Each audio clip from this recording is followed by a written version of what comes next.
Hello friends, welcome in Utkarsh law classes. तो आज भी हम कंटिन्यू कर रहे हैं पॉक्सो एक्ट और आज हमारी पॉक्सो एक्ट की लास्ट क्लास है। इसके बाद में हम अगला माइनर एक्ट जो लेंगे वो है the probation of offenders act. तो इस तरीके से हम आपके सारे माइनर मेजर एक्ट जो है वो कवर कराने वाले हैं इन क्लासेस में। तो चलिए स्टूडेंट्स शुरू करते हैं। फिर पहला क्वेश्चन है, निम्नलिखित को सुमेलित कीजिए। List 1, list 2। लिस्ट 1 में दे रखी है सेक्शन नंबर 21, 22, 23, 24। अब ये प्रोविजंस है, इनको आपको बताना है कौन सा प्रोविजन कौन से सेक्शन में दिया गया है। तो मिथ्या परिवाद या मिथ्या सूचना के लिए दंड, पनिशमेंट फॉर फॉल्स कंप्लेंट और फॉल्स इंफॉर्मेशन। दूसरा है मामले की रिपोर्ट करने या अभिलिखित करने में विफल रहने के लिए दंड, punishment for failure to report और रिकॉर्ड ए केस।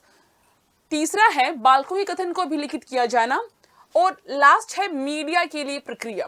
तो स्टूडेंट्स देखिए, सेक्शन नंबर 21 में दिया गया है कि अगर आप मामले की रिपोर्ट करने में विफल हो जाते हैं तो क्या दंड मिलेगा। सेक्शन नंबर 22 में दिया गया है कि अगर आपने फॉल्स इंफॉर्मेशन दी है तो आपको क्या पनिशमेंट मिलेगा। तो ये सूची हमारी सही जा रही है। सेक्शन नंबर 23 में है प्रोसीजर फॉर मीडिया और सेक्शन नंबर 24 में है recording of statement of a child which means 2143। ये हमारा सही सुमेलन है। तो ऑप्शन नंबर ए हमारा यहाँ पे सही जवाब होगा। ये सेक्शंस कुछ इस तरीके से हैं। मिथ्या परिवाद या मिथ्या सूचना देना 21 में है, फॉल्स रिपोर्ट 22 में है, स्टेटमेंट रिकॉर्डिंग 24 में है और procedure for media section number 23 में है। बढ़ते हैं आगे। अगला क्वेश्चन, पॉक्सो अधिनियम 2012 की धारा 25 का संबंध है। Section 25 of the POCSO act 2012 is related to. Option number A बालक की चिकित्सा परीक्षा, medical examination of child. Option number B magistrate द्वारा बालक के कथन का अभिलेखन, recording of statement of a child by magistrate. Option number C विधि व्यवसायी की सहायता लेने के लिए बालक का अधिकार, rights of the child to take the assistance of a legal practitioner. या ऑप्शन नंबर डी विशेष न्यायालयों की प्रक्रिया और शक्तियां, procedures and power of special court. तो सेक्शन नंबर 25 में मजिस्ट्रेट द्वारा बालकों के कथन का अभिलेखन बताया गया है। सेक्शन नंबर 24 में पुलिस ऑफिसर रिकॉर्ड कर रहा है स्टेटमेंट एंड सेक्शन नंबर 25 में मजिस्ट्रेट जो है वो स्टेटमेंट रिकॉर्ड कर रहा है। तो सेक्शन नंबर 25 में मजिस्ट्रेट स्टेटमेंट रिकॉर्ड कर रहा है, ये बताया गया है। एंड सेक्शन नंबर 26 में एडिशनल प्रोविजंस बताए गए हैं जो section number 24 and section number 25 दोनों के ऊपर ही एप्लीकेबल होंगे। Students, section number 24-25 not only for pre but also for main examination बहुत इंपॉर्टेंट है। 24-25 क्वेश्चंस यहां से आने की पॉसिबिलिटी है तो ध्यान में रखिएगा, इंपॉर्टेंट है। बी सही जवाब है। बढ़ते हैं आगे। अगला क्वेश्चन, लैंगिक अपराधों से बालकों का संरक्षण अधिनियम 2012 में बालक की चिकित्सीय परीक्षा के संबंध में प्रावधान किया गया है। In the protection of children from sexual offences act 2012 provisions has been made in relation to the medical examination of the child. Option number A धारा 28, ऑप्शन नंबर बी धारा 30, ऑप्शन नंबर सी धारा 27 या ऑप्शन नंबर डी उपरोक्त में से कोई नहीं। Medical examination देखिए, क्योंकि सेक्सुअल ऑफेंसेस है, सेक्सुअल ऑफेंसेस में मेडिकल एग्जामिनेशन बहुत इंपॉर्टेंट हो जाती है। तो सेक्शन नंबर 27 में मेडिकल एग्जामिनेशन का प्रोविजन यहां पर किया गया है। तो ऑप्शन नंबर सी हमारा यहां पर सही जवाब है। बढ़ते हैं आगे। अगला क्वेश्चन है, सीआरपीसी की धारा 164A के अनुसार बालक की चिकित्सीय परीक्षा की जाएगी जिसके बाबत पॉक्सो अधिनियम 2012 के अधीन कोई अपराध किया गया है, इस बात के होते हुए भी कि the medical examination of a child in accordance with section 164A CRPC shall be conducted in respect of whom any offence has been committed under POCSO Act 2012, notwithstanding the fact that the option number ए इस अधिनियम के अधीन अपराध के लिए कोई प्रथम सूचना रिपोर्ट या परिवाद रजिस्ट्रीकृत नहीं किया गया है। फर्स्ट इंफॉर्मेशन रिपोर्ट और complaint has not been registered for the offences under this act. Option number B इस अधिनियम के अधीन अपराध के लिए कोई प्रथम सूचना, रिपोर्ट या परिवाद रजिस्टर्ड किया गया है। ऑप्शन नंबर सी, इस अधिनियम के तहत अपराधों के लिए पुलिस रिपोर्ट या परिवाद को खारिज नहीं किया गया है। या ऑप्शन नंबर डी, उपरोक्त में से कोई नहीं। तो स्टूडेंट्स, सेक्शन नंबर जो 25 है, जहां पे मैजिस्ट्रेट स्टेटमेंट रिकॉर्ड कर रहा है, वहीं पर ये प्रोविजन किया गया है।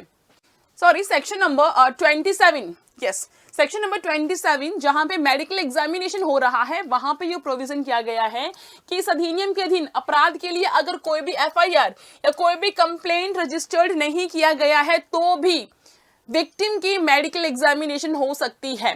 ये प्रोविजन सेक्शन नंबर 27 में किया गया है। जबकि सीआरपीसी में क्या है, पहले एफआईआर या कंप्लेंट होती है, देन आफ्टर विक्टिम की मेडिकल एग्जामिनेशन होती है। लेकिन पॉक्सो में बिना एफआईआर एंड बिना कंप्लेंट के भी जो विक्टिम है उसकी मेडिकल एग्जामिनेशन यहां पर हो सकती है। तो ऑप्शन नंबर ए हमारा सही जवाब है according to section number 27 of POCSO act. अगला क्वेश्चन, यदि पॉक्सो अधिनियम के तहत पीड़ित कोई बालिका है तो उसकी चिकित्सा जांच किसके द्वारा की जाएगी? In case the victim under POCSO act is girl child, by whom her medical examination shall be conducted। Option number A, जहां तक संभव हो एक महिला डॉक्टर द्वारा, so far as possible by a women doctor. Option number B, एक महिला doctor द्वारा बाय अ वुमेन डॉक्टर।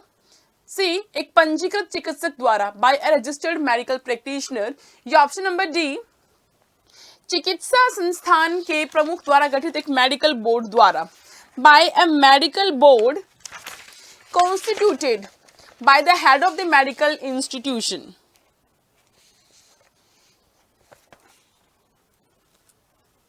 तो यहां पे सही जवाब होगा एक महिला डॉक्टर द्वारा। तो बी हमारा सही जवाब है कि जहां पे विक्टिम बालिका है तो वहां पे उसका जो मेडिकल एग्जामिनेशन होगा वो महिला प्रैक्टिशनर के द्वारा ही होगा। क्योंकि देखिए यहाँ पे जो है ना, पंजीकृत चिकित्सक शब्द तो आया है लेकिन महिला शब्द नहीं आया है। महिला शब्द कहां पर आया है? एक महिला डॉक्टर द्वारा सिर्फ यहीं पर आया है। तो बी हमारा यहाँ पर सही जवाब है। बढ़ते हैं आगे बढ़कर हम आ गए हैं होली के त्योहार पे। तो सपनों पर सफलता का रंग उत्कर्ष के संग होली लेकर आया है। होली के ओकेजन पे उत्कर्ष क्लासेस लेके आया है आपके लिए जूनिश्री के सभी लाइव एंड रिकॉर्डेड कोर्सेज पे 90% तक का discount with extra 3 months validity. और ये ऑफर 21 से लेके 28 तक ही है। तो स्टूडेंट्स, जल्दी से इस ऑफर का लाभ उठाइए अगर अभी तक आपने नहीं उठाया है तो एक बार मैं फिर से आपको क्या क्या इसकी फीस है वो बता देती हूँ। RPSC APO batch live from studio 4000, RPSC APO batch recorded from studio 3000, RGS foundation 12000, RGS main 8000, JLO 5000, JLO recorded from studio 3500 rupees. तो ये बहुत नॉमिनल फी रखी गई है आप लोगों के लिए सो दैट आप इसे अफोर्ड कर सके। बढ़ते हैं आगे। अगला क्वेश्चन, सक्षम चिकित्सक द्वारा किसकी उपस्थिति में बालक का चिकित्सीय परीक्षण किया जाएगा? इन whose presence the medical examination of the child shall be conducted by the competent doctor। Option number A, बालक के माता पिता, parent of the child. Option number B, किसी ऐसे अन्य व्यक्ति की उपस्थिति में जिसमें बालक भरोसा या विश्वास रखता हो, any other person in whom the child reposes trust or confidence। Option number C, सक्षम अदालत द्वारा नियुक्त अभिभावक, guardian appointed by the competent court. या ऑप्शन नंबर डी, ए या बी दोनों। तो देखिए, क्योंकि चाइल्ड के लिए एक ऐसा माहौल रखना है जिसमें चाइल्ड जो है वो कंफर्टेबल फील करे, फ्रेंडली रहे, इसलिए या तो उसके माता पिता की प्रेजेंस में या फिर अन्य व्यक्ति जिस पर बालक ट्रस्ट करता है उनकी प्रेजेंस में होनी चाहिए, which means option number D हमारा यहाँ पे सही आंसर है। तो मेडिकल एग्जामिनेशन की बात यहाँ पर चल रही है जो जिसके बारे में प्रोविजन किया गया है सेक्शन नंबर 27 में। बढ़ते हैं आगे। पॉक्सो अधिनियम की किस धारा के तहत विशेष न्यायालयों को स्थापित किया जाता है? Under which section of POCSO act special courts established designated. Option number A धारा 26, ऑप्शन नंबर बी धारा 28, ऑप्शन नंबर सी धारा 29 या ऑप्शन नंबर डी धारा 27। देखिए, विशेष न्यायालय पॉक्सो एक्ट का एक उद्देश्य ये भी है कि जब बालकों के साथ सेक्सुअल ऑफेंस हो रहे हैं तो उनका स्पीडी ट्रायल हो सके। स्पीडी ट्रायल कब होगा? जब उनके लिए स्पेशल कोर्ट होंगे। स्पेशल कोर्ट वो कोर्ट होंगे जो स्पेसिफिकली पॉक्सो के मामले ही सुनेंगे। तो सेक्शन नंबर 28 में उनका गठन किया गया है और ये जो स्पेशल कोर्ट होंगे ये सेशन कोर्ट के लेवल के होंगे। तो option number B section number 28 हमारा यहाँ पर सही जवाब है। बढ़ते हैं आगे। पॉक्सो अधिनियम के तहत विशेष लोक अभियोजक के लिए विधि व्यवसाय का कितने वर्षों का अनुभव आवश्यक है? How many years of practice as an advocate experience is required for a special public prosecutor under the POCSO act? Option number A 5 वर्ष, ऑप्शन नंबर बी 7 वर्ष, ऑप्शन नंबर सी 10 वर्ष या ऑप्शन नंबर डी 15 वर्ष। विशेष लोक अभियोजक, देखिए CrPC में जब हम लोक अभियोजक पढ़ते हैं तो लोक अभियोजक के लिए 7 साल का एक्सपीरियंस है और यहाँ पर अगर विशेष लोक अभियोजक है तो उसके लिए भी 7 साल का मिनिमम एक्सपीरियंस जरूरी है। तो ऑप्शन नंबर बी हमारा सही जवाब है और सेक्शन नंबर 32 में इसका बारे में प्रोविजन किया गया है। तो स्पेशल पब्लिक प्रोसिक्यूटर जो स्पेशल कोर्ट के लिए होगा, स्पेशल कोर्ट जो पॉक्सो एक्ट के अंतर्गत जो भी ऑफेंसेस हो रहे हैं उनको सुनेगा। तो बी सेक्शन नंबर 32 के अकॉर्डिंग 7 इयर्स। अगला क्वेश्चन, कोई विशेष न्यायालय अभियुक्त को विचारण के लिए सुपुर्द किए बिना किसी अपराध का संज्ञान ले सकेगा? A special court may take cognizance of an offense without committing the accused for trial. Option number A receiving a complaint, परिवाद प्राप्त होने पर, option number B police report पे, ऑप्शन नंबर सी ए या बी दोनों, option number D उपरोक्त में से कोई नहीं। देखिए स्टूडेंट्स, आपको पता है कि सेशन कोर्ट के पास डायरेक्टली कोई भी मामला नहीं जाता है। मामला पहले आता है जेएम फर्स्ट क्लास के पास और जेएम फर्स्ट क्लास उस मामले को कम्यूट करके सेशन कोर्ट को भेजता है।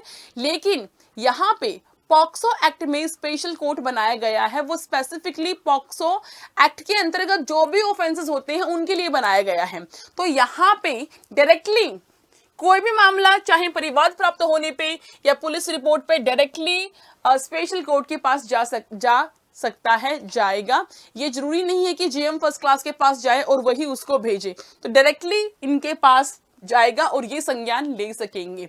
तो ये प्रोविजन किया गया है सेक्शन नंबर 33 के क्लॉज नंबर 1 में। बढ़ते हैं आगे। अगला क्वेश्चन, विशेष लोक अभियोजक या अभियुक्त के लिए उपसंजात होने वाला काउंसिल बालक की मुख्य परीक्षा, प्रतिपरीक्षा या पुनः परीक्षा अभिलिखित करते समय बालक से पूछे गए प्रश्नों को संसूचित करेगा। The special public prosecutor, or as the case may be, the counsel appearing for the accused shall, while recording the examination in chief, cross-examination or re-examination of the child, communicate the questions to be put to the child. Option number A, बालक का council, option number B बालक के माता पिता, option number C विशेष न्यायालय या option number D बालक स्वयं। तो सेक्शन नंबर 33 में कोर्ट की स्पेशल प्रोसीजर बताई गई है जिसके अकॉर्डिंग चाहे जो अभियुक्त है उसका काउंसिल हो या फिर स्टेट की ओर से उपस्थित होने वाला स्पेशल पब्लिक प्रोसिक्यूटर, ये बालक से जो भी क्वेश्चन पूछने वाले हैं, चाहे वो एग्जामिनेशन इन चीफ में पूछे या फिर वो क्रॉस में पूछे या री में पूछे, वो स्टेटमेंट्स को पहले स्पेशल कोर्ट को इन्फॉर्म करेंगे। ऑप्शन नंबर सी हमारा सही जवाब है।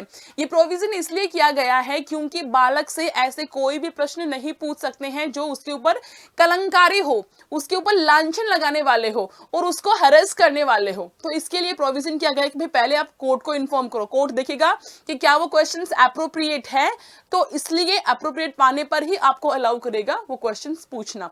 तो इसलिए पहले आप कोर्ट को इन्फॉर्म करोगे, स्पेशल कोर्ट को। तो ऑप्शन नंबर सी सही जवाब है। प्रोसीजर ये बताया गया है सेक्शन नंबर 33 में। बढ़ते हैं आगे। अगला क्वेश्चन, पॉक्सो अधिनियम के संबंध में कौन सा कथन मान्य है? Which statement stands valid in regards to the POCSO Act? Statement number 1, विशेष न्यायालय यह सुनिश्चित करेगा कि बालक को न्यायालय में साक्ष्य देने के लिए बार बार नहीं बुलाया जाए। The special court shall ensure that the child is not called repeatedly to testify in the court. Option number statement number 2. विशेष न्यायालय यह सुनिश्चित करेगा कि अन्वेषण या विचारण के दौरान किसी भी समय बालक की पहचान प्रकट नहीं की जाए. The special court shall ensure that the identity of the child is not disclosed at any time during the course of investigation or trial. तो बताइए कौन सा स्टेटमेंट सही है? केवल 1, केवल 2, दोनों या इनमें से कोई नहीं. तो स्टूडेंट्स दोनों ही स्टेटमेंट सही है. सेक्शन नंबर 35 के अकॉर्डिंग बालकों को बार बार नहीं बुलाया जाएगा टेस्टिफाई के लिए, और क्योंकि चाइल्ड की पहचान भी यहाँ पे गुप्त रखी जाएगी, कॉन्फिडेंशियल रखी जाएगी, तो ये दोनों ही प्रोविजन जो पॉक्सो एक्ट के सेक्शन नंबर 33 में किए गए हैं, तो दोनों ही स्टेटमेंट बिल्कुल सही है. तो ऑप्शन नंबर सी हमारा यहाँ पर सही जवाब है. बढ़ते हैं आगे. अगला क्वेश्चन है, बालक के साक्ष्य को विशेष न्यायालय द्वारा अपराध का संज्ञान लिए जाने के डैश दिन के भीतर अभिलिखित किया जाएगा. The evidence of the child shall be recorded within a period of dash days of the special court taking cognizance of the offence. Option number A 30 days, option number B 60 days, option number C 90 days या option number D 120 days.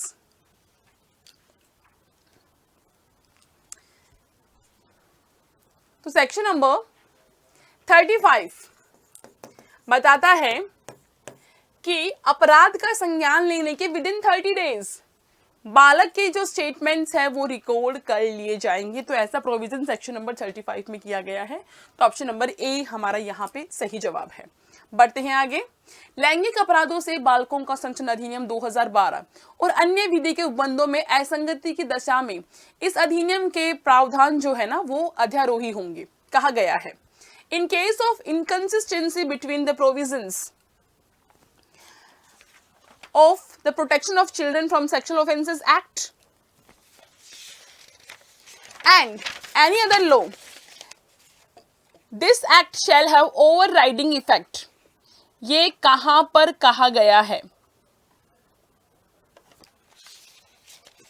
Option number A धारा 42A, option number B धारा 43 में, option number सी धारा 44 में या option number D धारा 45 में. देखिए पॉक्सो में या किसी भी लॉ में कोई भी इनकंसिस्टेंसी है ना, क्योंकि ये स्पेशल लॉ है तो इसके जो प्रोविजंस है वो ओवरराइडिंग इफेक्ट रखेंगे. तो ये जो एक्ट है इसका प्रभाव कैसा है? ओवरराइडिंग. इसका मतलब क्या है? इसका किसी भी और लॉ से इनकंसिस्टेंस, मतलब वो लॉ कुछ और कह रहा है, ये कुछ और कह रहा है, तो ये अधिनियम जो है ये प्रभावी होगा उस दूसरे विधि के ऊपर, और ऐसा प्रोविजन धारा 42 के ए में किया गया है. बढ़ते हैं आगे. अगला क्वेश्चन, पॉक्सो अधिनियम 2012 की धारा 35 संबंधित है. Section 35 of the POCSO act 2012 is related to. Option number A बालक को सम्मिलित करने वाली अश्लील सामग्री के भंडारण के लिए दंड, punishment for storage of pornographic material involving child. Option number B विशेष न्यायालयों को पदाभिहित किया जाना, designation of special courts. Option number C विशेष न्यायालयों की प्रक्रिया और शक्तियां तथा साक्ष्य का अभिलेखन, period of recording of evidence of child and disposal of case. Option number D आपराधिक मनः स्थिति की उपधारणा, presumption of culpable mental state. तो यहां पे स्टूडेंट्स सही जवाब होगा. सेक्शन नंबर 35 बताता है period of recording of evidence of child and disposal of case. तो सी हमारा सही जवाब है. साक्ष्य का अभिलेखन, साक्ष्य का अभिलेखन कितने टाइम में होगा वो बताता है सेक्शन नंबर 35. बढ़ते हैं आगे. अगला क्वेश्चन, कौन सी धारा साक्ष्य देते समय बालक का अभियुक्त को न्याय दिखने का प्रावधान किया गया है? In which section define child not to see accused at the time of testifying. Option number A धारा 36, ऑप्शन नंबर बी धारा 35, ऑप्शन नंबर सी धारा 39 या ऑप्शन नंबर डी धारा 40.